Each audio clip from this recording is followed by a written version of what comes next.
And on the mountain, he was always crying out and cutting himself with stones. So here's a person who is a threat to the community. He's constantly yelling. I mean, what a sight, what a terrible thing to experience. Like if you have kids and you're walking by that place and hearing this person that you know stories about this person, that this person is ripping chains apart, right? This person is willing to literally, constantly cut himself. So obviously he doesn't care about pain. Right? I guess there's also a note here to say that he, in essence, hated himself so much that he would mutilate his body. Where do you think this whole idea of cutting oneself came from? There's your answer. When you know that God is all about God of life, and for you to live and for you to thrive, and when you have Satan who's all about death and killing and destroying, where do you think the idea of a teenager getting a blade and cutting themselves came from? Right, and this is not a new phenomenon. This is here.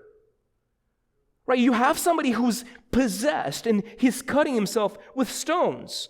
Night and day among the tombs, and on the mountain he always was always crying, cutting himself with stones. I mean, what a sight to behold, right? Like if you ever came across a person like this, who you've heard stories how he rips everything apart, and he's cutting himself, and he's day and night yelling and crying, right?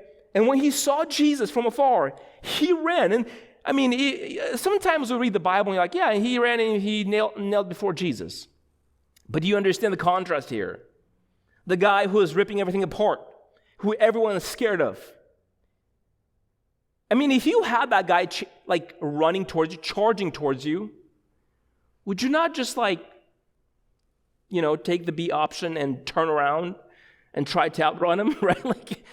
But that's not what Jesus does, right? When you have some person who's completely out of their mind, bleeding and with chains still hanging, right, running at you, that would be very, very terrifying, right?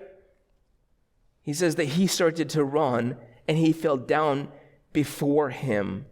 And look what he says, and crying out with a loud voice, he said, "What have you to do with me, Jesus, the Son of the Most High God?"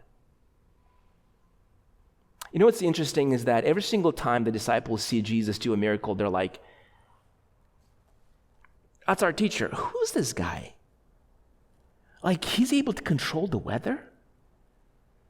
Right? That's the reaction. Oh, but the demon-possessed guy, he knows who this person is. Doesn't that strike you kind of odd? The very people who Jesus constantly told to that I am the Messiah, right? The people around him, and they still kind of wonder, he's able to control the weather.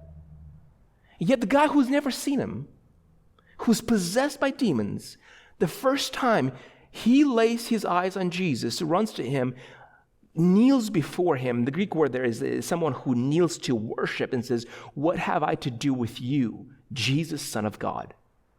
Oh, the demons know who Jesus is. Oh, they know who Jesus is. People might argue about, is this a teacher, no, but the demons, they know who this is. Now, why would a person who's possessed, later we find out that he was possessed by a legion of demons, why would he come and kneel? Don't you think the natural reaction of a person that's so possessed to run as far away as possible from Jesus? Why do they come and get in front of Jesus and worship Jesus? Maybe the fact that they know that their days are limited, and this is the person who has all authority and all power, and you can't run away from him.